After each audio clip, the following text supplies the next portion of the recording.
Do we have video? Yes? Very good. Thank you. Sorry for the delay. We'll call the meeting back to order. The first item on our agenda is 523 Morehouse Highway, request of Joseph Lagana for 100% release of a $42,008 bond pertaining to subdivision improvements in an R3 zone. Good evening. I'm Joseph Lagana, the developer there at 523 Morehouse. All the subdivision improvements have been made, and therefore I'm requesting 100% release. Excellent. Thank you, sir. We do have an email in our file here from Laura Pooley, who concurs. Does anyone have any questions? Yes, Mr. Corcoran. Was this the issue with trees? Yes. Yes. Yes. Trees removed? I think we have a note also from the tree warden about the replacement of the trees. We do. I have it. It's connected to the... It is. That's correct. He's replanted 2 6 to 7 inch caliper maples and 2 6 to 7 inch caliper oaks to replace the 2 trees he removed. I've inspected all trees and they have been planted correctly. Very good. Okay. Thank you for reminding us, Commissioner Corcoran. Anyone else have any other questions? Okay. Thank you. Okay, thank you. Does any member of the public wish to be heard on this item? No? Very good. I'll close the public hearing. Next item is 175 Jefferson Street, special exception application of Sacred Heart University pertaining to 2 residence halls and a tennis pavilion in the R3 zone. Mr. Chairman, members of the Commission, for the record, my name is Bill Fitzpatrick. I'm an attorney in Fairfield with the law firm of Fitzpatrick, Ray & Bologna. We have offices at 1735 Post Road. I'm here tonight representing Sacred Heart University, which, as you know, is located at the intersection of Park Avenue and Jefferson Street. Sacred Heart has purchased the property of the Jewish Home for the Elderly of Fairfield County at 175 Jefferson Street. That property is 15.48 acres, located in the R3 zoning district. This property abuts the existing Sacred Heart campus on the east, south, and west. A university use is a permitted use in the R3 zone via special exception approval. University has completed, by virtue of a special exception approval from your commission, the renovation of the existing 5-story Bennett building in the southerly portion of the property. That building, now known as Toussaint Hall, is now utilized as student housing. It is the intent of the university to demolish the 5-story Kuriansky building in the center of the property, as well as the 5 homes on site. This special exception application requests approval for the construction of 2 mirror image, if you will, residential halls on the easterly portion of the former Jewish Home property.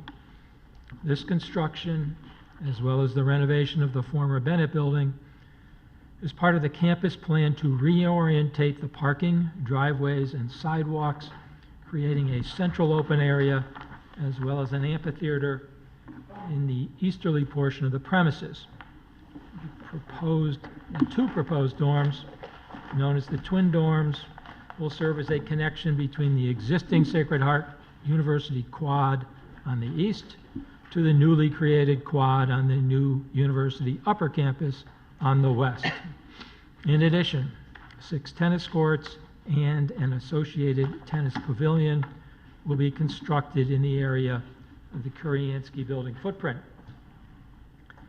The proposed twin dorms referenced on the plans included with the application as the north building and the south building will provide student housing on an apartment-style basis and will be located on the sloping east side of the former Jewish Home property.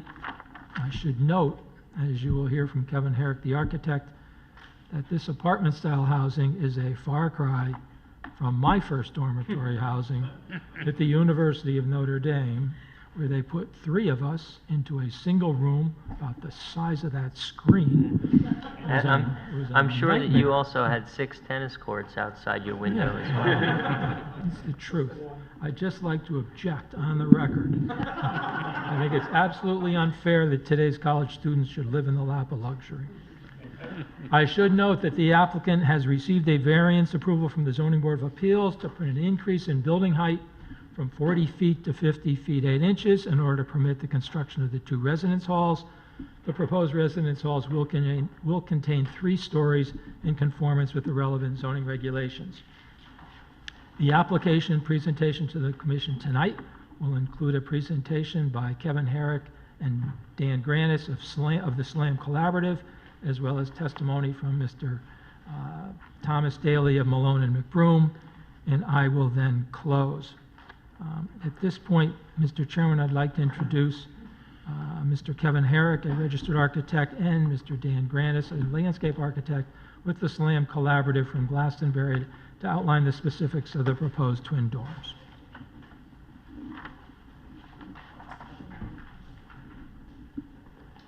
I'm going to stay here actually with the remote. Thanks. Good evening. As Bill stated, I'm Kevin Herrick, principal and architect with the SLAM Collaborative. If I could ask that you pivot around, and I'm going to show you some images and talk a little bit about the story behind this complex. I'm going to begin with some basic statistics. The facility is 144,000 square feet, 3 stories. We have 64 apartments, most of which are 4-bedroom apartments, 4-bed apartments, and 250 total beds. This is an aerial view from the north, looking back towards Toussaint, and you see, as Bill mentioned, we've sort of coined them the twins, as they are mirror images of one another. You see them framing the recently completed amphitheater to the east. Where is that amphitheater? Say again? Where is the amphitheater? I think I got it. Over there? Yeah, Curves. Good. Right there. This is the recently completed Toussaint Hall, which is I think a very nice transformation of the former nursing facility. We've turned this into what will be dedicated mostly towards freshman and sophomore housing. So these are not apartments. These are typical dorm beds with gang bathrooms on each floor, but I think offer a tremendous amenity in the first piece of upper quad.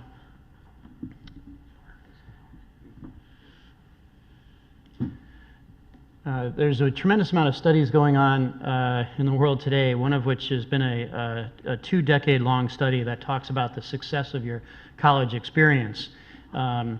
Unilaterally, that comes down to one thing, believe it or not. It has nothing to do with your major, how much money you make, or where you live, or even where you went to school. It has to do with the relationships that you form.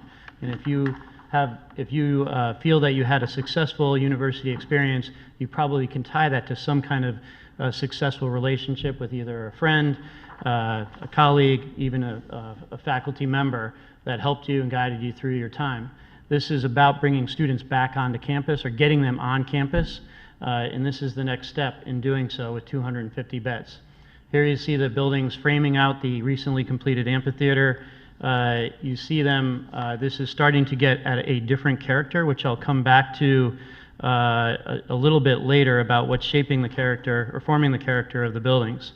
This is on axis with Chapel Quad, and will also be the center line of Upper Quad, which right now is also Toussaint, and these 2 twins to the west. A typical floor plan, you see it does vary from floor to floor, so each floor is not the same. That's important in terms of informing the character of the building so that it doesn't look like a railroad car like Attorney Fitzpatrick's dorm would probably look like, right? So this is, you're going to see nicely pedestrian scaled, really well detailed masonry work, some interesting residential forms that we think will set a tremendous character, or wonderful character for the facility. On each floor, you see about 10 apartments. Most of them are 4-bedroom, 2 accessible apartments per floor. This essentially is, 90% of this floor plate is made up of what we call a 4-bed apartment. And I say that carefully because there's actually 3 bedrooms, so 2 singles and 1 double, making 4 beds per apartment. You see some images of the living area. Here, looking back towards the kitchen area, you can see a typical room in the upper right. I think I would agree the days of concrete block and vinyl tile floors have been replaced with stainless steel appliance, wood-like floors, and some tremendous finishes. Zooming in on some of those same images, I think you can see these are going to be well daylit LED fixtures, high efficiency light fixtures, I should say. You see the kitchens, so students can actually cook their own meals in here. And all of these rooms will have tremendous views of either looking back towards the east in Chapel Quad and the amphitheater, or looking out towards Upper Quad. Each one of the twins has a common room, and you can see a warm wood-paneled character in this image here. This room is used for dorm meetings, also for study. You can actually come down here and unplug, get away from your apartment, get away from your roommate. In addition to this, you see the balcony in the upper left here. So if we were to go up there and look back down, a small study area that can look out over the more public common room, you get an idea. Believe it or not, this is actually in the quote-unquote basement, and it doesn't feel at all like that. So I think there's some really good daylighting of this facility throughout. Even as you enter them, a modest but clearly a warm and traditional lobby. You can see sort of the character in the interior is actually going to move to the exterior, and I think you can see some of the traditional motifs here: pitched roofs, chimneys, punch windows, pedestrian arcades, the bridge forming a gateway into the upper quad. It's kind of an interesting story if you think about it. Most campuses began with a traditional core, and as they sort of expanded out concentrically, got more modern. Believe it or not, that's going to look the same here, I think, but in reverse. As the more contemporary buildings at Sacred Heart's campus are on the periphery, it's moving back to what is a more traditional core. Some of the precedents that Sacred Heart asked us to look at, actually you see a Notre Dame project there that recently completed by SLAM. So you can see some of the things that are typical of these: pedestrian gateways, arches, pitched roofs, cast stone detailing, really terrific masonry work, whether it's stone or brick. And I think you can start to see that in this detailed view of the exterior. So you can see many of those things: the slate-like roof, the pitched roofs, the chimneys, different windows, not the same window in every room, but different windows as you look around the facade. You see that two-story common room that I showed you earlier, framed by the arcade there. Swinging back to the original image that I started on, and I think now you can understand sort of what's informing the character of these buildings. We think it's really going to make truly a great residential complex, and in some ways contrasting the more contemporary Bennett Hall, but we see this as the start of a really interesting dynamic that's happening almost in reverse. The gateway to Upper Quad, so Chapel Quad starts down here, up the amphitheater, up into the gateway. That is a bridge that connects the third floors of the twins, so they actually are by code one building, and that makes for a very nice gateway on Upper Quad. The last image that I'll show you in terms of architecture is this one here as you look back towards the twins, and now you're on Upper Quad. Bennett just off, Bennett now Toussaint just off the screen to the right here, and you can get a sense of it is a 5-story building against the 3-story facade of the twins. I'm going to, we have more to show you, and I'm going to turn it over to my fellow principal, Dan Granis, who's a landscape architect, who is going to walk you through some of the, not just site planning, but the master planning ideas of the facility. Thank you, Kevin. So as Bill and Kevin said, for the record, my name's Dan Granis. I'm a principal. My experience is in landscape architecture and planning, and I'm the lead of the LA studio at the SLAM Collaborative. And we really appreciate your time this evening. I'm going to talk a little bit about what you've approved previously, what we're here to get approved for tonight, and then as a courtesy, we'd also like to share with you some of our thoughts for the future. Just want to have a word of caution with the thoughts for the future. We're not asking for approval for those tonight. Those are ideas that are in a state of flux. They're iterative. but we thought it was appropriate to share that with you this evening as well. So where we've been, it's really an amazing purchase that Sacred Heart was able to get. As you can see, what we call the Jewish home site is really in the center of the campus. The whole campus was built in a horseshoe around it. So fortune really smiled upon Sacred Heart, and the Jewish home got a new facility in Bridgeport, so everybody wins. And then zooming in, you can see where we are today with your previous approvals. We've updated this aerial. Here's what previously was called Bennett Hall and now renamed Toussaint, as Kevin said. This amphitheater is built, and you can see the amazing strategic location of this new quad. It's dead on center with Chapel Quad. It'll be the new high point of the campus, the new center of the campus. It's a really amazing location. And the project that we're looking to approve, because this is in an R3 district, as Bill said, it requires a special exception permit. Zooming in, the location of our site is here, where the twin buildings are planned to be built. Again, here's Toussaint, here's the amphitheater that's already been constructed, and here's our new upper residential quad that has now been greened in. And a huge reduction in impervious surfaces. And we'll talk a little bit later about all the other sustainable planning advantages of developing this site. Here's our site plan, and this is the project that we're looking to get approved this evening.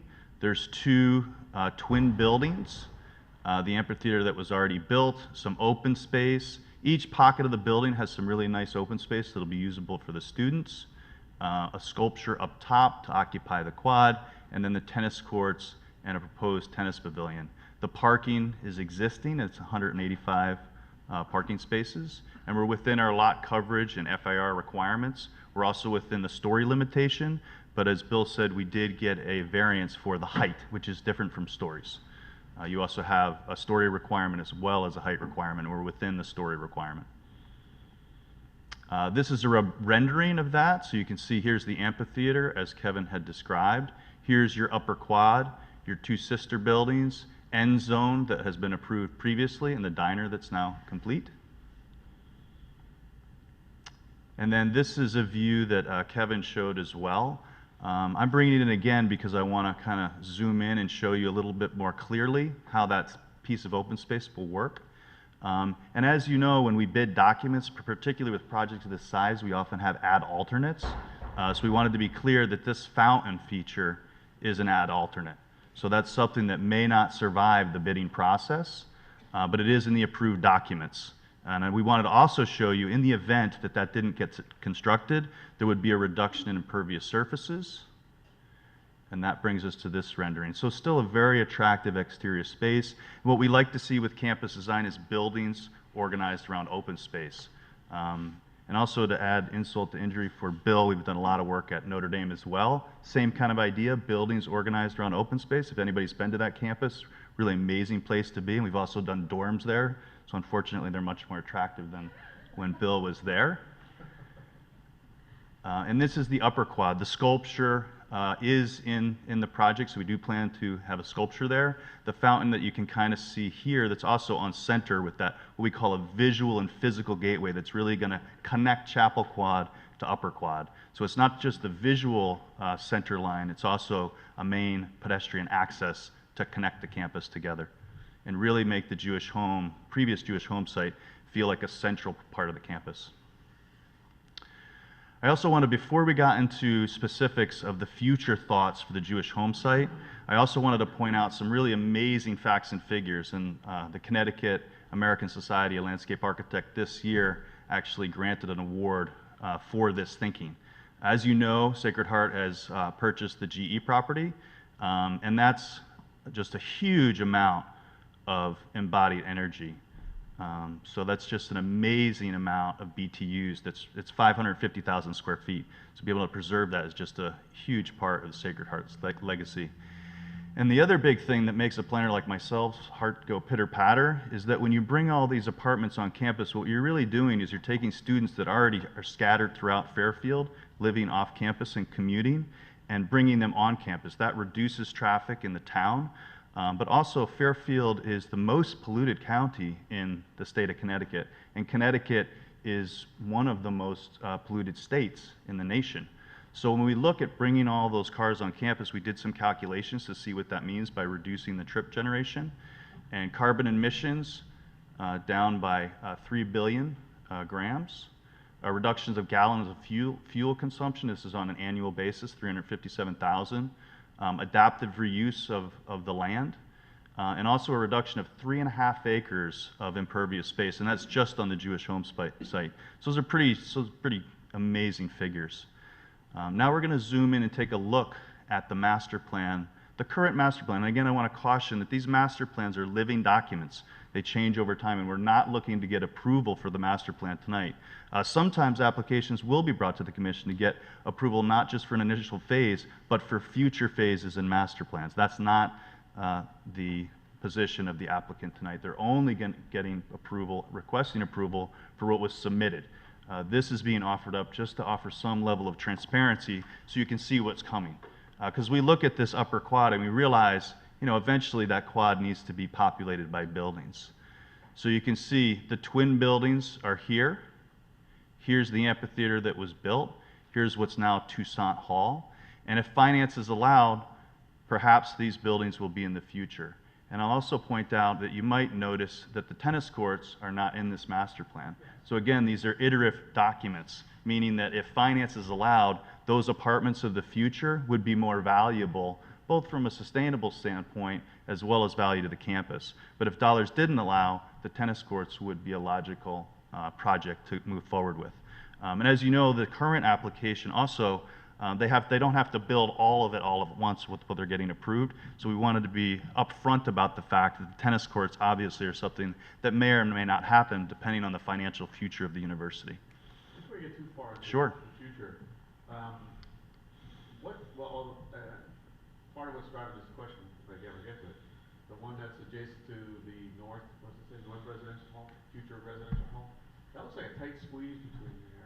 Oh, And good, it's great And question. then it's a This. slope downhill to the amphitheater. So what's the emergency access to this?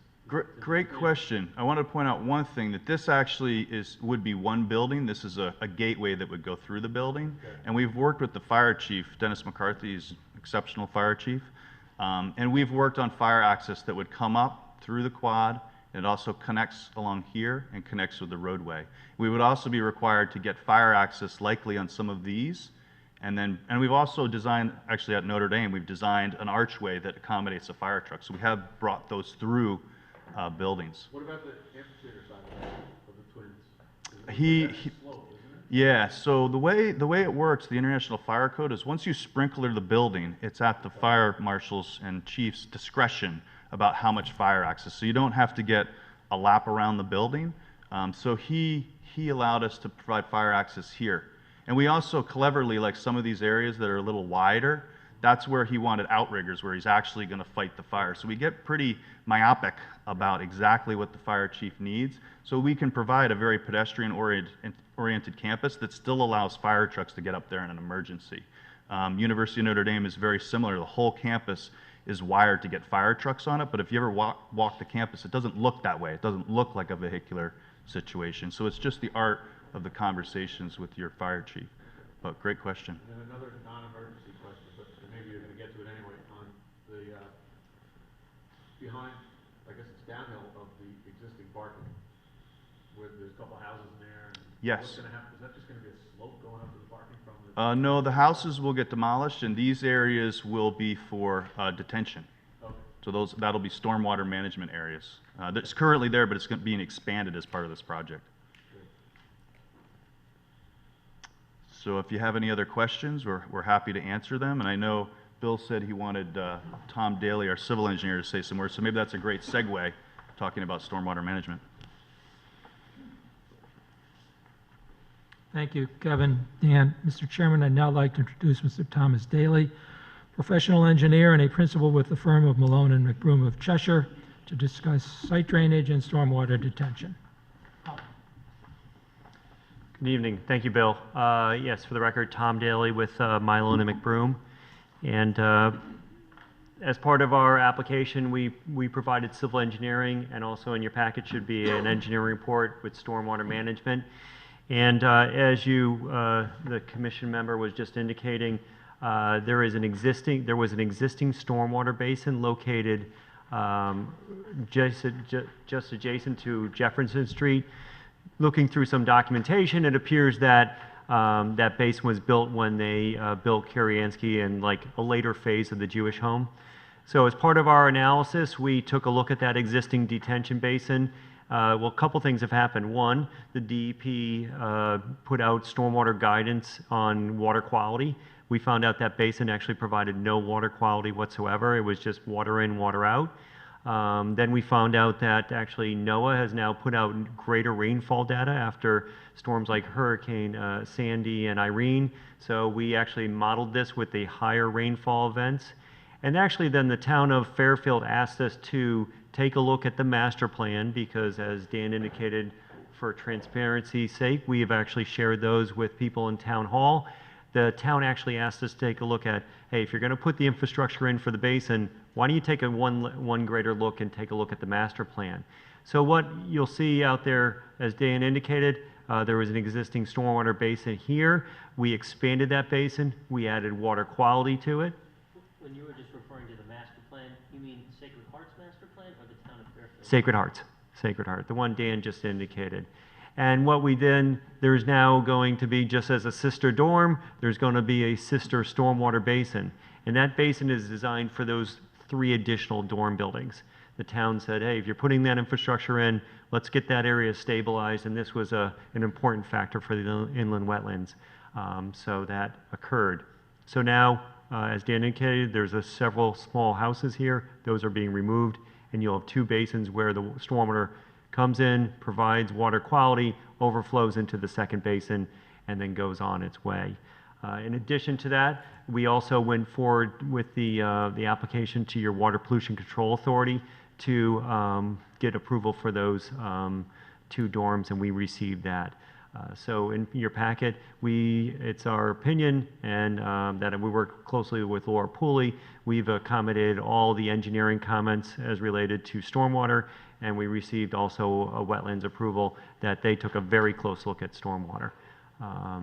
With that, I'd be more than happy to answer any questions the commission may have.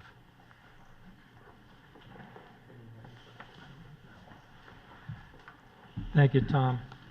Mr. Chairman, Mr. Michael Galante of Frederick P. Clark Associates has prepared a report in a letter format, just as he did with the Bennett Building renovation, that I'd like to submit.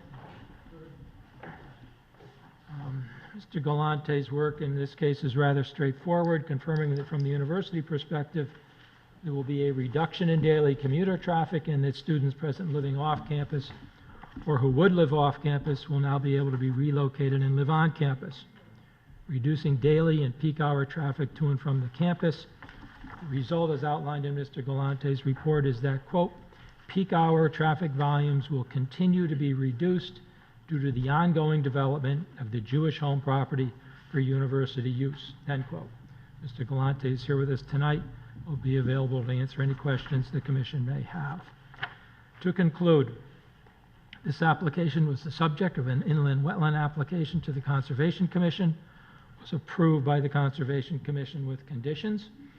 Proposal was reviewed at a code enforcement meeting. All relevant suggestions were incorporated into these plans. You've heard Mr. Daly's testimony, and in the course of that inland wetland approval, the drainage report was vetted by both the conservation staff as well as the town engineering department. The proposed north and south building construction fully satisfy all relevant zoning criteria, including coverage and floor area. As I noted earlier, a height variance was obtained from the ZBA. At this point, Mr. Chairman, I'd like to make specific reference to Section 27 of the zoning regulations. The relevant factors for consideration by the Commission in reviewing a special exception application are outlined in Section 27.4. The first section, 27.4.1, states the proposal shall be in harmony with the appropriate and orderly development of the town and neighborhood and not discourage the appropriate development and use of adjacent property. Primary factors to be noted in this case are twofold. First, the Sacred Heart University use of the property exists It certainly has not discouraged appropriate and orderly development of the town and neighborhood today. Secondly, the proposed use, the university use, is fully compliant with the use that exists on 3 sides of the property today. So it would be very difficult to argue that the use is not in harmony with the neighborhood, or to argue that it would discourage appropriate development. To expand on this point, I'd just like to emphasize that Sacred Heart has existed on this property for several decades. It's been recognized by this commission and the Town Plan of Conservation and Development. The Town Plan of Conservation and Development, adopted by the P&Z in the year 2000, states that this area includes institutional uses, cites the convalescent facilities, the high school, and the university among the institutional uses in the area. Construction of college dormitories is certainly in harmony with both the existing university use and the surrounding neighborhood. 27.4.2 is satisfied since it has been established there's adequate access for fire protection. 27.4.3 relates to traffic. As I outlined earlier, the proposed dormitories will actually reduce peak hour traffic by virtue of moving students from off campus to the campus itself. 27.4.4 is satisfied in that landscaping is provided in the plan. I think the utilization of the amphitheater steps to join the open space quad on the existing campus with that on the proposed upper campus is, I think, a rather elegant solution to address that grade issue. 27.4.5 is satisfied in that the presence of the university is acknowledged in the Town Plan of Conservation and Development. Mr. Chairman, members of the Commission, I believe the record before you confirms that all relevant criteria are satisfied. For the reasons I've outlined, I'd request this application be approved. I think the acquisition of the Jewish home property by the university provides a multitude of opportunities for the university to improve the university. And I think that the proposed north and south buildings are a prime example of the creativity that the university and its architects can provide.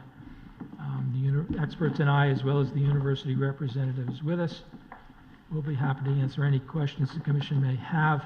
I would make one unusual request. The university is on an extremely tight time frame to get this thing built and occupied. The elimination of the May 22nd meeting hurts the university in that your decision can then not take place until June 12. They would very much appreciate a vote on this relatively straightforward application if the Commission saw fit tonight. Thank you very much for your time. We'd be happy to answer any questions. Question first.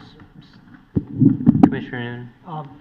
Do we have in the record wetland approvals, DEP approvals? 'Cause I thought I heard it was in our packet, but I didn't see that. I'm not sure if I'm wrong. Please, somebody tell me. But No, I just, it was not included in your packet.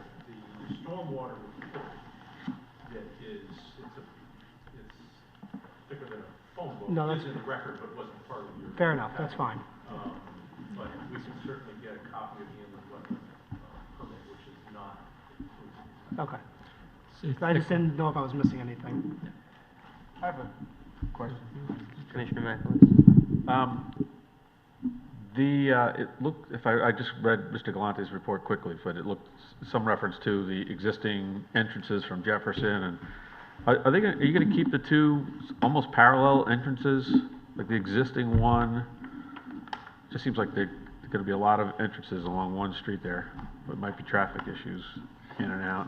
At the moment, the answer is yes, because the easterly road to the existing campus is exit only, and the road to the Jewish home is, to the Jewish home former Jewish home property is two-way. So the plan would be, at least at the moment, to keep them the way they are.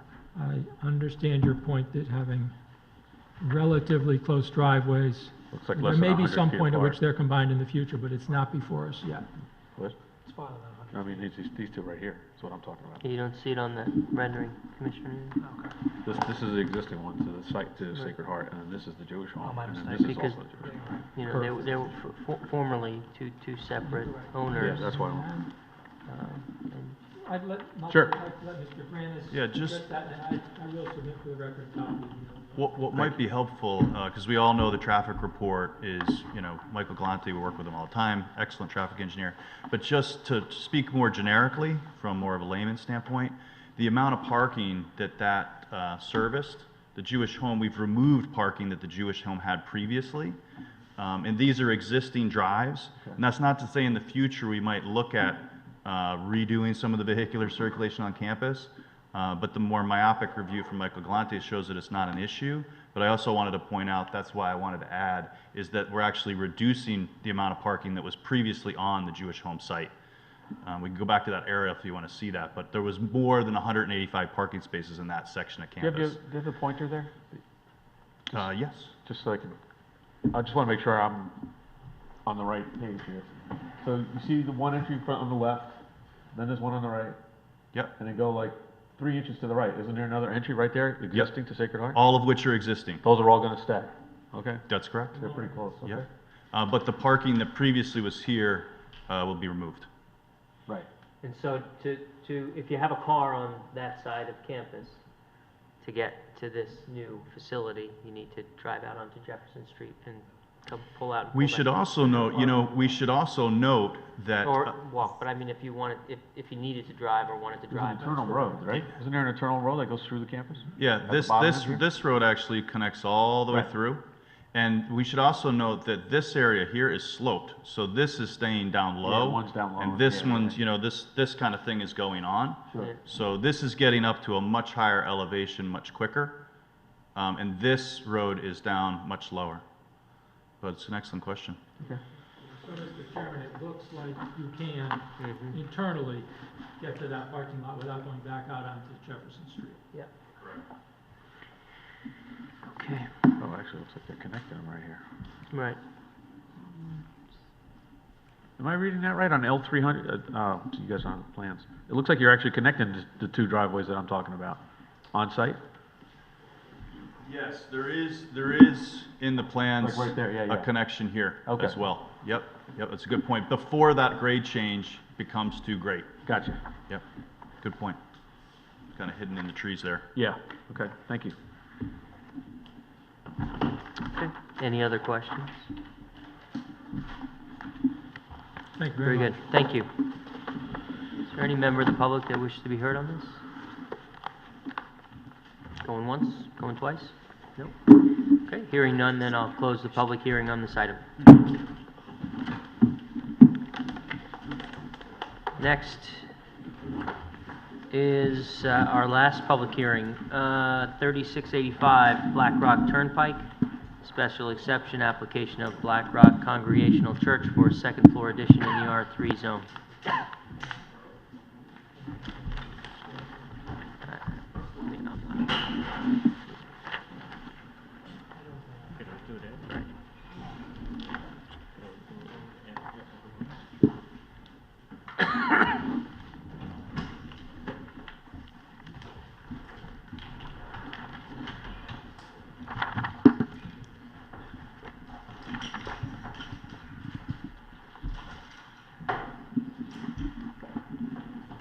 All set, Mr. Chairman? Yes, sir. Mr. Chairman, members of the commission, for the record, my name's Bill Fitzpatrick. I'm an attorney in Fairfield with the law firm of Fitzpatrick, Crane, Bologna. I'm here tonight representing the applicant Black Rock Congregational Church, which is located at 3685 Black Rock Turnpike. Black Rock Congregational Church was originally founded in Black Rock in 1849, subsequently moved to its present location, constructed a building in 1960s, the first church building in 1967. The church has been a positive, active member of the Fairfield community since that date.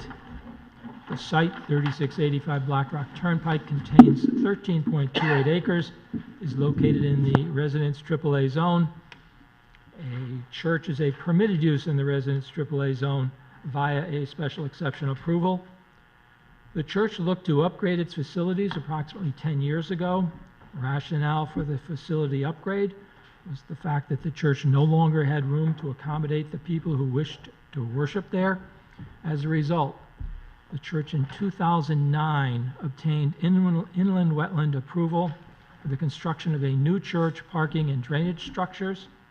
Subsequently, in 2011, the church received approval from the Town Plan and Zoning Commission for construction of a new church on the site in question. The economic recession at the time the church was ready to start construction led to its decision to downsize the church building. The church submitted a request to this commission in February of 2012 to reduce the size of the church building. The original P&Z approval for a 79,950 square foot new church was modified to a two-story structure containing 71,411 square feet. This proposal included the church being located in essentially the same location as originally approved. This modified plan was approved by the commission. Ultimately, the economic climate did not improve, and as a result, the church constructed only the first floor, containing 54,680 square feet of space with no second floor space. The proposal being presented by the church at this point essentially consists of the construction of the partial second floor, which was approved as part of the 2012 modified plan. The church planned for construction of this portion of the second floor, so the steel, the concrete, they're all in place for that second floor addition. The plans specifically included stairwells and an elevator base because expansion to that second floor was anticipated from the start. The proposed addition will encompass 16,620 square feet, is located entirely on the second floor, entirely above the existing first floor. As such, there is no expansion of the existing building footprint. The building with the partial second floor as proposed tonight in place will contain 71,300 square feet, significantly less than the original building approved by the commission in 2011, which was almost 80,000 square feet, and minimally less than the modified building approved by the P&Z in 2012, which was 71,411 square feet. As you will hear from the project architect, George Wiles, the proposed second floor area includes classrooms for education of the children, and among other things, an open office space for church office personnel. There is no proposal to expand the existing church worship center. At this point, Mr. Chairman, I'd like to introduce Mr. Walter Jobst, professional engineer and registered land surveyor with the Huntington Company, to describe the proposed site and to confirm that the stormwater detention in place is fully adequate to accommodate this proposed addition. Walter. Good evening. My name is Walter Jobst. I'm a licensed professional engineer and land surveyor in the state of Connecticut, employed by the Huntington Company, which has offices here in Fairfield. As Attorney Fitzpatrick said, the proposal is for strictly a second floor addition. It'll not increase the footprint of the existing structure. Hence, no site work will be required, so we will not have an increase in impervious surfaces on the site. Part of the original proposal, we had a rather extensive and expensive stormwater management plan that was implemented and constructed on the site, where we attenuated and renovated all of the on-site runoff. In addition to that, we attenuated and renovated a substantial portion of off-site runoff to our southwest, which drained into and through our property. So we intercepted that, ran it through our hydraulic separator and our other methods of renovating and cleaning that stormwater, reducing the outflow. When you have a moment. Okay. Off-site. We've been in contact with the Laura Pooley at the engineering department, has reviewed our plans and said that's fine. There is no increase in runoff anticipated because we're not increasing the impervious surface. We've been to WPCA, been reviewed by them, have their approval for this addition, having no impact on the sanitary sewer line that we put in down through Black Rock Turnpike. And we're waiting, obviously, for approvals from the building department when we get to that stage. Thanks. Question.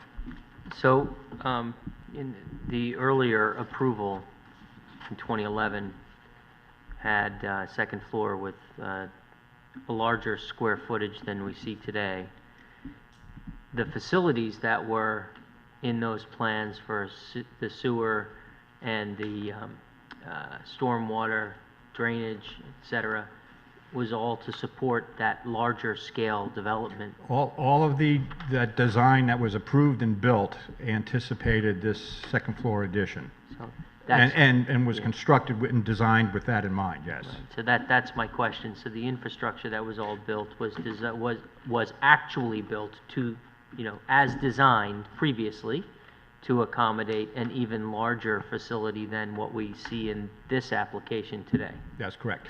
Actually, there would be, because it's strictly a second floor addition, there is no increase in the footprint. Right. No increase in pervious surface. There's not going to be an increase in runoff. But To the as extent, you stated, that design and that construction anticipated this second floor and was designed to accommodate this, yes. does anyone else have any other questions for Mr. Jobst? Thank you. I'll turn it back over to Attorney Fitzpatrick. Thank you, Walter. Mr. Chairman, at this point, I'd now like to introduce Mr. George Wiles, licensed architect and principal in the firm of Wiles and Architects with offices in Bridgeport, to outline this nature of the specifics of this application. Good evening, gentlemen and ladies. My name is George Wiles. Wiles Architects. Our offices are located at 155 Brooklawn Avenue. I'll just take you briefly through the building, just to show you what the inside looks like.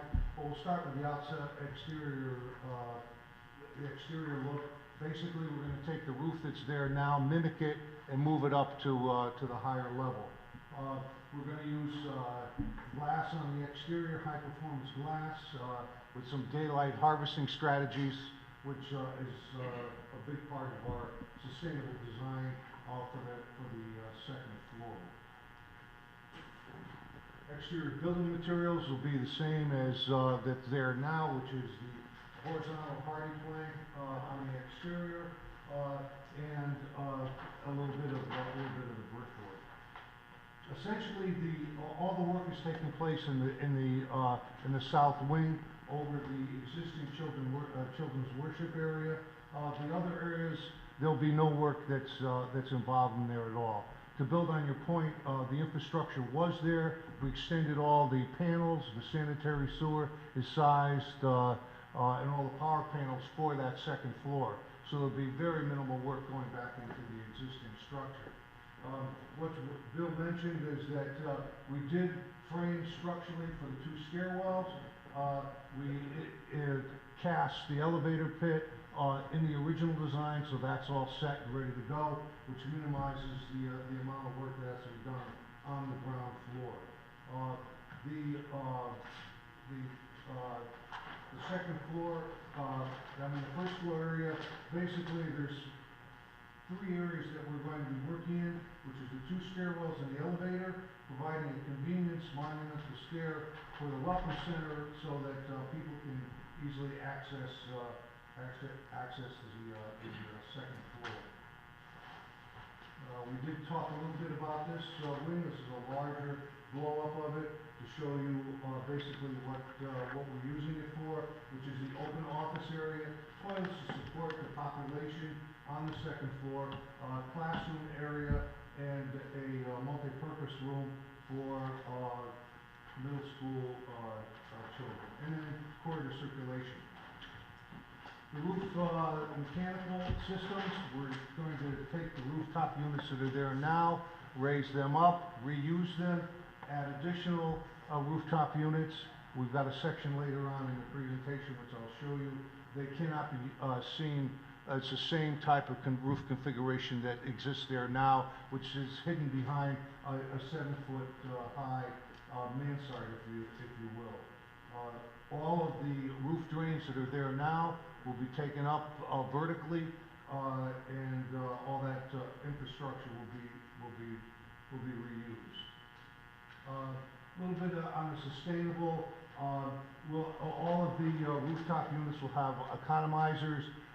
Those units that go over 10 tons, there's a couple 13-ton units. Those units will have energy recovery components to them.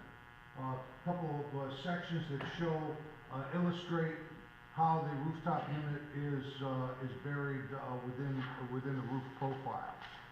This is a little bit of a expanded section which shows the rooftop units in the model with some of the ductwork, and you can see the roof structure, which is 7'6" high, is hiding all of the rooftop units.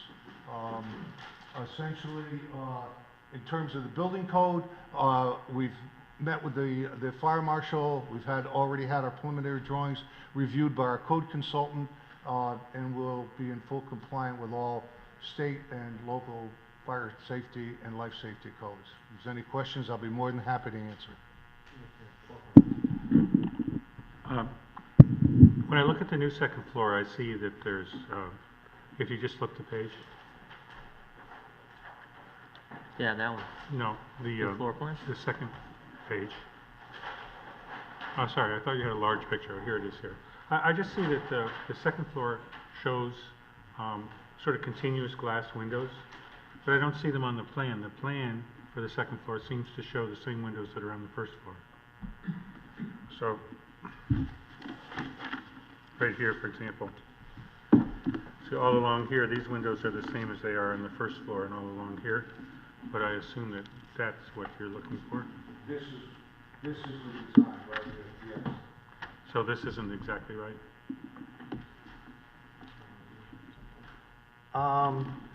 Yeah, that's illustrated windows and fenestration on that southern wall. But what it's illustrating is the windows that are on the first floor. Oh, I see what you're saying, the windows on the first floor. We had an earlier design option, we were going to replicate the windows on the first floor, only as we got into the sustainable design, we thought we would increase the window area so that we could have a daylight daylight harvesting strategy. So your point is simply that MP 101 needs to be Yeah, it doesn't agree corrected. with what the pictures are. It's MP 101 and I think 2 pages I think if you take a look at the exterior KW 101 too. let's take a look at the exterior elevations, Yeah, possibly. KW 103. On K103. Right, yeah. I guess those two just don't agree. Mhm. 101 and 103. All right. Any other questions? Okay. I had one follow-up question for Mr. Jobst, if you wouldn't mind.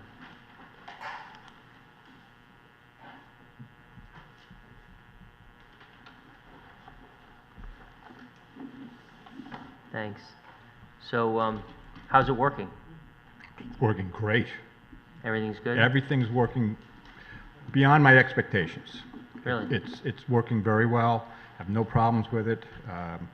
If you remember, the rest of the commission might not, Mhm. but we have rather extensive area of porous pavement Mhm. that is working great. I've gone there during heavy rains. Water just soaks right in. Good. Excellent. Thank you.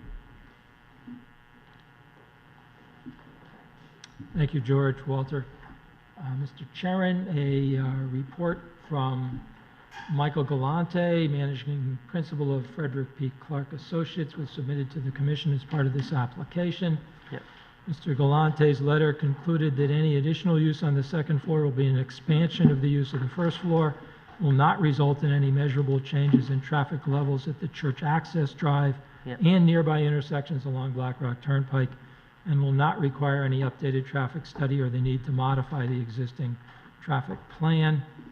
Mr. Galante's point is that the additional space is addressing the needs of existing church members and personnel, and as such will not generate any additional traffic.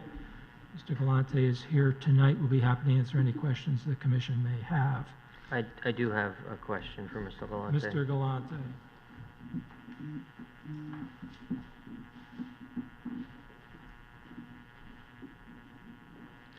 Good evening, Mike Galante, Clark Associates. How are you? I'm good, how are you? Good. I understand your report. So back in the initial application, it was your opinion that, the larger facility that was proposed would not have a substantial impact, et cetera. That was approved. With the mitigation plan that was built. Correct, and Yeah. it was built. So a facility that was not quite as large as was approved was built, along with all of the mitigation, proposed mitigation plans as well, right? Correct. Okay. On-site and off-site improvements were in place. Right. Yes. So my question first is, how's that working? Well, I've been by there many times. Sunday's the busiest time, which is what we analyze along with Saturday evening. Yeah. That's when the sanctuary church is active, obviously, with the seats filled. We analyze a full capacity service. We analyze the time periods between services, which is the busiest time. Mm-hmm. People are leaving the first service, people arriving for the second service, which is a critical time period for a church. And that's what we analyze, and that's what the road improvement plan and the access plan into the site itself was based on. At the time, we accounted for the second floor activities, which were really a part of what's going on in the church on Sundays and Saturdays. Well, we'll get there in a minute. You're talking about the work that you did at the time it was a proposed plan, right? Yes. So I'm asking about today. That was 7 years ago. Yes. And there was some concern over the size of the building, Yes. the amount of traffic, that there was a mitigation plan which frankly was more robust than typically Most churches. we see. Well, for most development, Yeah. there was a change to the roadway, there was a change to the exit. I mean, we could go on. Yeah. And So- safety improvements Right. was part of that. Yes. So the question is, how's it working? I've been. Have you been out there? Yeah, actually, I was out there recently. As you know, I live in Fairfield, so Yeah. I go by there often. I would say it's working exactly the way we planned. Now, keep in mind, you're not going to have free flow all the time. And on Sunday morning, there is a policeman controlling traffic at the driveway. It's a much safer way of controlling traffic today versus what was there before with split driveways, if you remember, an entrance and an exit. Policeman was on only the exit, not controlling the entrance. That was a safety concern. Yep. We brought it into one T intersection. We developed a left turn lane for northbound, if you will, on Black Rock Turnpike. And we developed a southbound right turn lane to slow traffic down, bring it into the school, into the church property, and funnel that traffic into parking spaces on both sides. So that's why I mentioned before, there's a safety aspect of the road improvement plan, and the mitigation plan was robust, and I would agree. Black Rock Turnpike's a busy road. The church generates a lot of traffic on Sunday mornings and Saturday evenings, and that's what we accounted for. The analyses included the parkway traffic signals on Black Rock Turnpike. They're all Right. 4 signals work together, and I would say, happily, they work well today as they did when we planned that signal timing plan. And the key is, Right. those signals work together. Well, because that's the other thing that's going on here, is there's a coordination with the state highway and the Yes. signal, the state control of the signals and everything. So, Yeah. And Yeah. at the time, if I may, we obtained approval from what was called State Traffic Commission at the time. Went through a detailed review with them and approval process. They approved the mitigation plan. They approved the modification to traffic signal timing plans to accommodate our traffic on top of the traffic that was there. And to answer really your first question, I believe all of that works well. I really do. and in terms of counts, back when you did the original analysis, you estimate vehicle trips during the peak hours, during times, no build, with build, et cetera. Have you had occasion to understand whether those estimates were accurate? It doesn't appear that you went out and did No, a traffic for- count, but you do a lot of work around town. I mean, were what you anticipated as the numbers? We haven't done any specific traffic counts. There have been a lot of observations, because as you know, we go back to everything we do to see how things are working, because not just here in Fairfield, but everywhere. Because if there's a need or a desire to go back and change something, we do that. The part with the permit with the state, the last condition is always, if it's not working and something else needs to be done, we're obligated to do that. So that's kind of an open-ended forever kind of thing, that you need to make sure that things work okay. Traffic volumes, and you know we do traffic counts all over town. When these traffic studies were done originally, traffic volumes were quite high, and then the recession that was mentioned hit everywhere. Traffic volumes decreased significantly. We did in a different town, it was New Canaan, we did a town-wide study and found that traffic volumes decreased by 25% town-wide for another project, but we wound up checking the whole town. It was actually a church, Grace Church. Traffic volumes decreased and stayed low from 2008 or 9 through recent, maybe 2014, 15, they started going back up. In many cases, those volumes are still lower than what they were previous to the 2007, 2008 recession. Yeah, well, I mean, Yeah. you're going back to 2007, 8, 9. The prior application and study that you did was from 2011. But we also have counts as far back as 2000, Right. 2008. I understand. I think fundamentally my question is whether the expectation of the build conditions was realized, and that the mitigation plan as built is working appropriately, and that you don't see an issue or a problem with the church as it has been built and is operational today. And I would say the answer is yes. Okay. Yeah. So to that end then, if we now add on top of what is there now, what actually got built, and we put on four classrooms, a kids worship multi-purpose room, open office space, a resource workroom, a green room, you don't anticipate that's going to draw additional traffic which would impact the current condition at all? At all, yeah. And the reason why I make that statement is because when we did our analyses, we assumed a full capacity church sanctuary. So your statement that it's not going to result in any measurable changes in traffic levels is not relative to what exists today.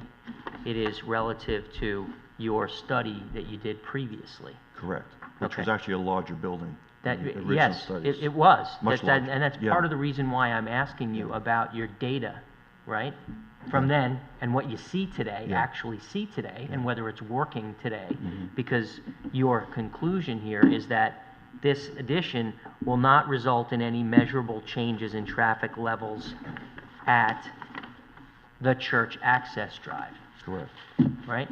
And, I mean, if you had a clause there which said, as compared to my prior report, Mhm. then that would make sense to me. Okay.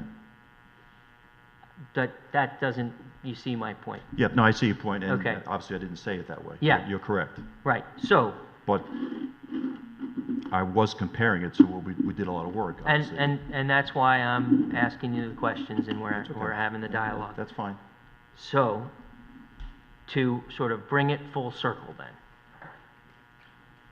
you do think that the addition of the additional square footage in the worship room and the classrooms and this additional space is going to result in, additional traffic, additional people and usage of this space, but it's your conclusion that, based upon your prior study, it's still within the range of operation Oh, absolutely. and acceptable And keep in mind, if parents are going to a service and the children are going to a different room, that's not additional traffic, obviously, because the children are not driving.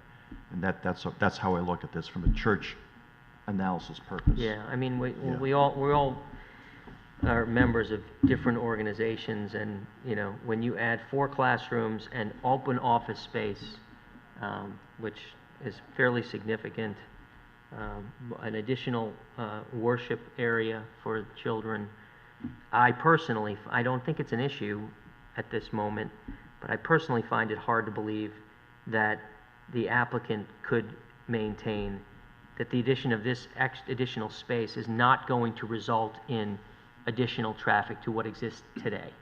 I find that hard to believe. Okay. Comparison, St. Pius, Brookside. Yep. That's where I go. They built a whole back section a few years ago. Yep.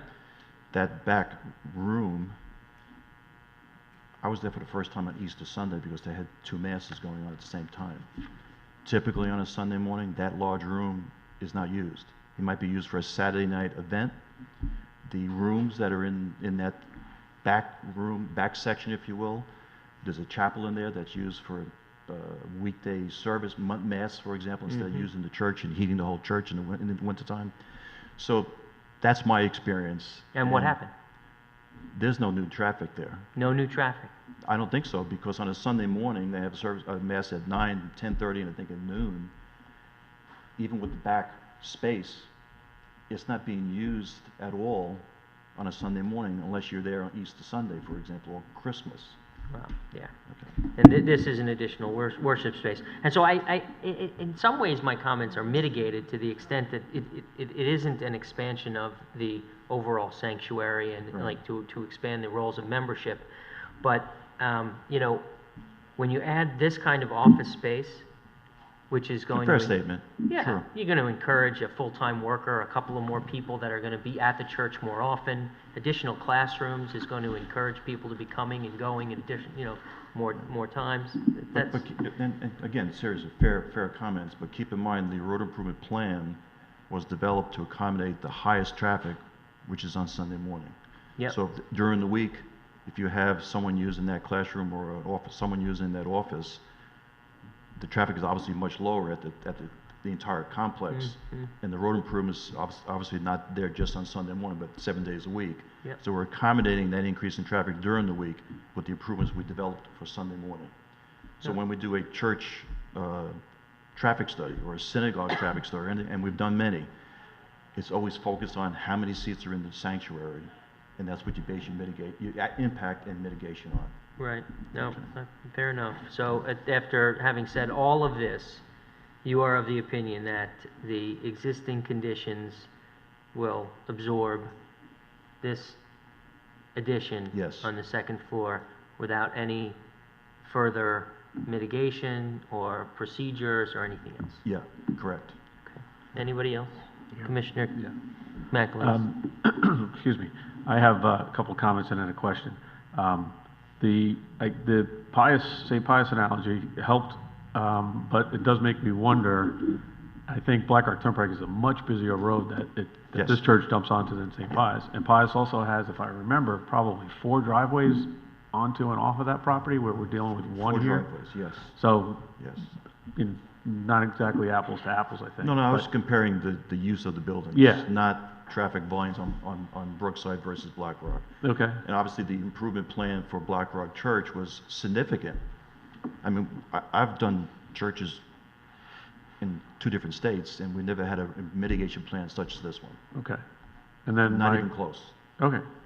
Then my question too would be, as Chairman Wagner just was asking about the 950 seats that you use for this analysis, do we have a number on what the actual population is now of the church? Like how many seats they use now? Is it I is it don't like know offhand. Membership.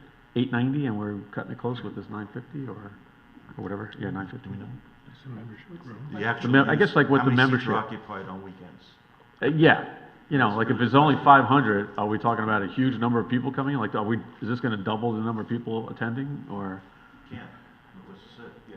Well, that's what I wondered. Yeah, I mean, how many are there? Introduce yourself. I'm Jeremy Taylor, the Executive Director at Black Rock Church. This plan does not add any more worshipers to Sunday morning. So it's not going to add parking or traffic to that. So on a typical Sunday morning, you have 950 seats in the sanctuary. Correct. how many of those seats are filled? So we have 3 services. Our first service averages 220, and then our 10 o'clock and our 11:30 average about 750. Okay. That answers your question. I suppose, but I have to wonder though, like you were saying, now you have a place for the kids to go. Is that going to draw more people, and what's the impact on traffic then? If suddenly that 750 is 100 adults driving 50 cars. But our traffic study was based on the full capacity of the church. 950. Yeah, I know. I got to go with the numbers. Sure. Hold on. No, go ahead. Yeah, if you're finished. I'm finished. Yes, Okay. thank you. Commissioner Corcoran. So, I know that your study was based on full capacity, but Yes. I'm wondering what the change has been over time. Since 2011, has the membership and attendance in the church grown? Or is it? Yeah. Want to back up?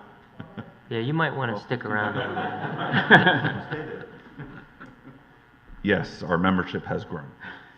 Can you give us just a rough summary of the evolution of the church in terms of its membership numbers and population from 2011 to the present?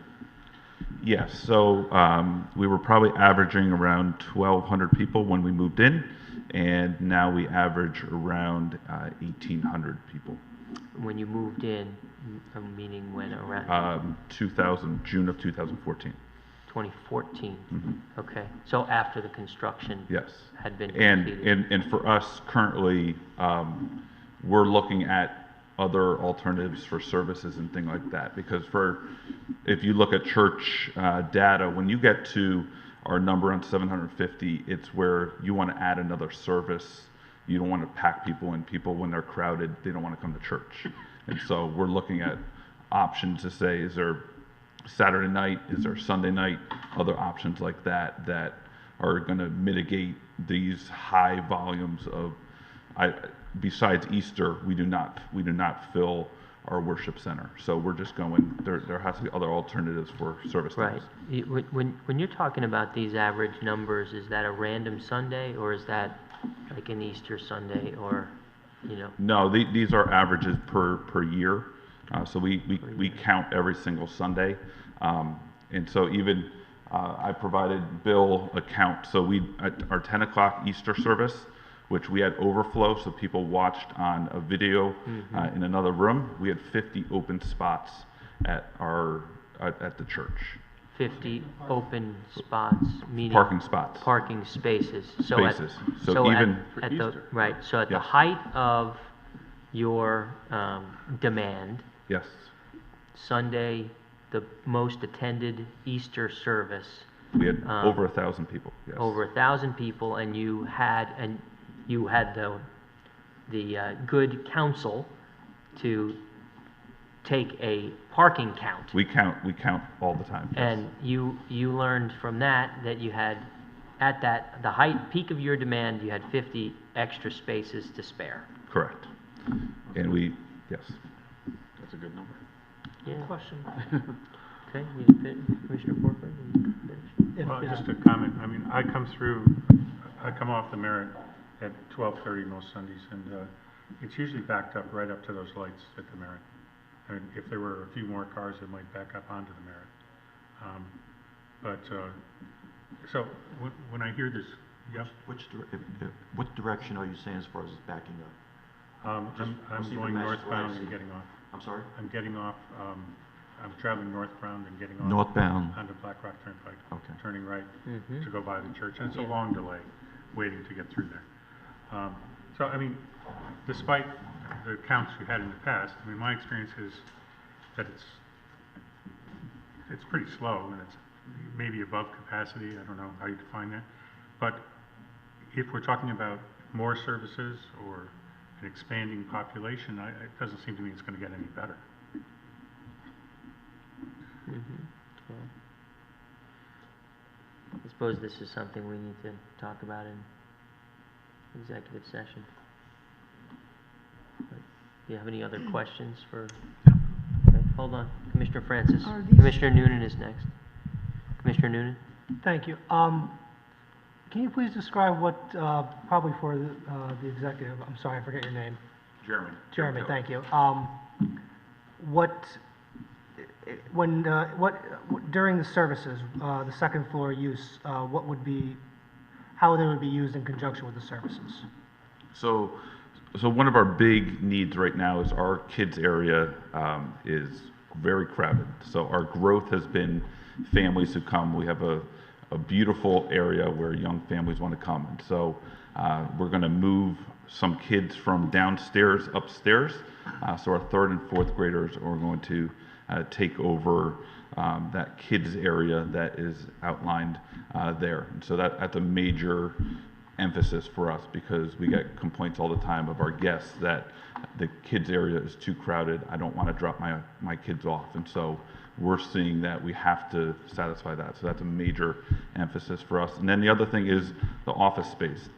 In that we're not using, we're in church and we're running programs. So that will not be something where we're using our offices on Sunday morning. Okay, and I guess the second floor, the uses will be, it will be in conjunction with the services. It won't be additional services, so to speak. It won't be additional, yeah, it won't be like a different, like a religious education in addition now to services. Most of our religious education happens on weeknights, and that's why we're adding those classrooms that Monday through Thursday night, we need those classrooms. So the second, I mean, as you just said, the second floor classrooms support the services.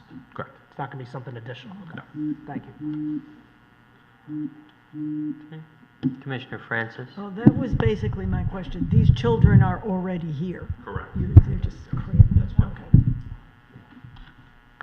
If I may, just add one comment. If you look at vehicle occupancy, and I've spent a lot of time here on Sunday mornings watching, it's not just 1 or 2 people per car. I think the average at the time was 3.7 people per car. So that's a fairly high number. So while you go into the church services on Sunday morning, you have a family in that one car, even though the numbers are higher, they're still coming in one car because you have children in the back seat or a minivan, whatever it might be. So I noticed that at the time of all accounts, and quite frankly, I was here quite a bit, the number of people per car was quite high. And so prior to the renovation and the traffic mitigation things, you were busing people from other parking locations, right? Did you have a shuttle service to do that, or am I thinking of someplace else? The nursing home? I remember that being a proposal. Right, wasn't it? Was it for Black Rock? It was part of the proposal. Yeah, it was part of the proposal. We were not busing before we moved.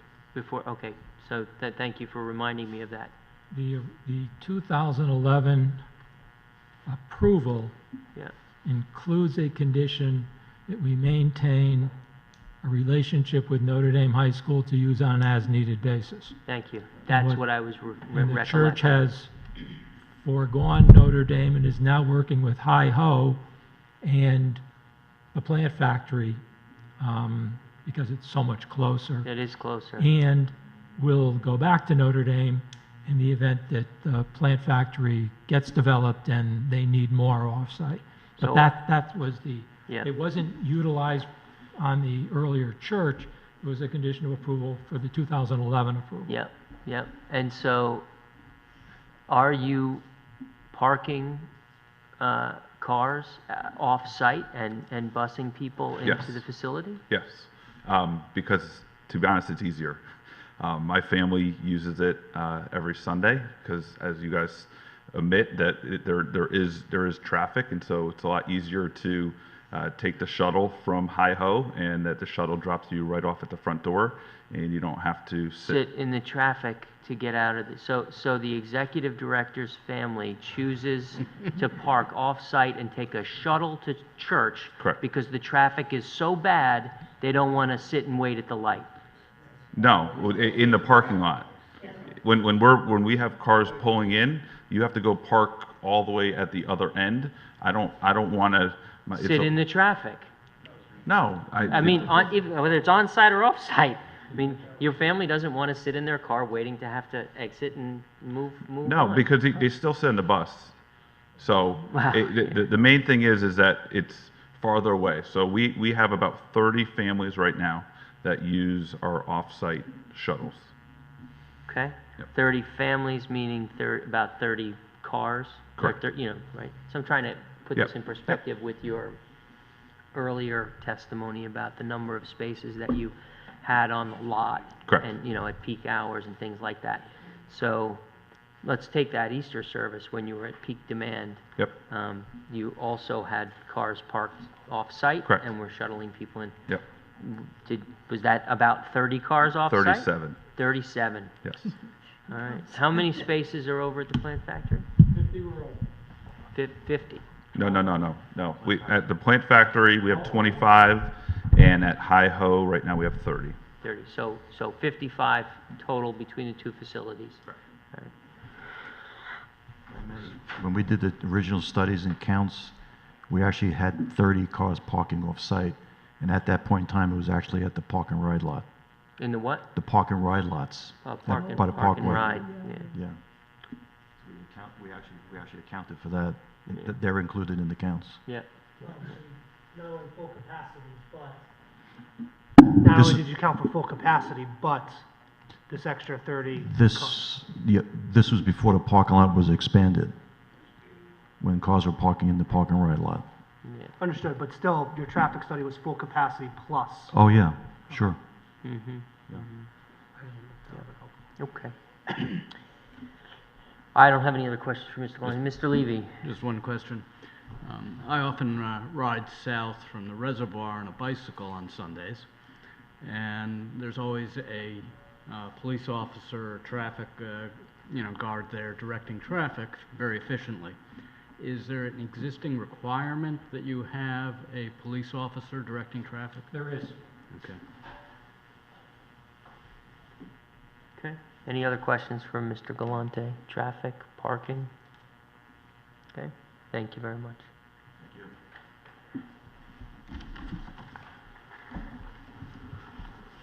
So, Mr. Chairman, I'd like to introduce an email from Jeremy Taylor to me. Hi, Bill, as requested, we took pictures of our 10 a.m. service today. We had 1,026 people attend that service. We had 50 open spots. Attached are all the numbers and pictures of the open parking space area at the 10 a.m. service. This shows that we can fill our worship center and have 50 open spaces with our shuttle service running. And there are pictures. That's from your client? It is. Yep. And so help me understand something. How do you have 1,050 people come to a service with a sanctuary that holds 950? They have a room just like they have at St. Pius Church in the back where there's a video. Telecast? They have an extra Got room. it. Got it. And I would also, Mr. Chairman, to make things a little bit easier, I've got 11 sets of the different approvals so that you can see the notice of filing for the initial 2011 approval, my letter requesting the 2012 modification, and the commission letter. It was not a public hearing, it was on an executive session approving the modification. And the modification was to reduce the square footage for the, right? Correct. Yeah. And if I can now conclude, I should note first, this project was reviewed by code enforcement. Any relevant suggestions were incorporated into the plans.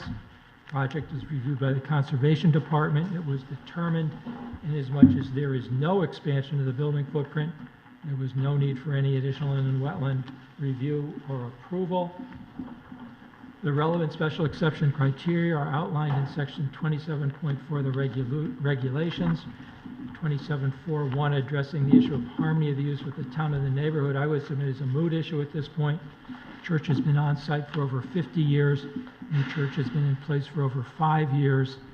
The proposed addition, as constructed, a partial second floor with no expansion of the existing building footprint, will certainly be in harmony with the existing church use and will not hinder or discourage appropriate development or use of adjacent property. 2742 is satisfied in that there is adequate access for fire protection. 2743, we've addressed Mr. Galante's report at some length. I don't think I need to add anything further there. I would just suggest that the original traffic plan which was approved by this commission was designed for a building of 79,950 square feet, significantly in excess of what's proposed here, which is 71,300 square feet. 2744 is not an issue since the existing landscaping will remain in place. I don't think there are any remaining special exception sections dealing with the construction of an addition, which is consistent with the original approval. The zoning criteria are clearly satisfied in that there is no change in setbacks. There is an addition to floor area, but this brings the floor area ratio up to 12.3%, which must be evaluated in the context of the permitted floor area ratio in the R3 zone of 20%. The church is a positive member of the town of Fairfield community. At the time of the initial 2011 application, I kept seeing a box truck near the church.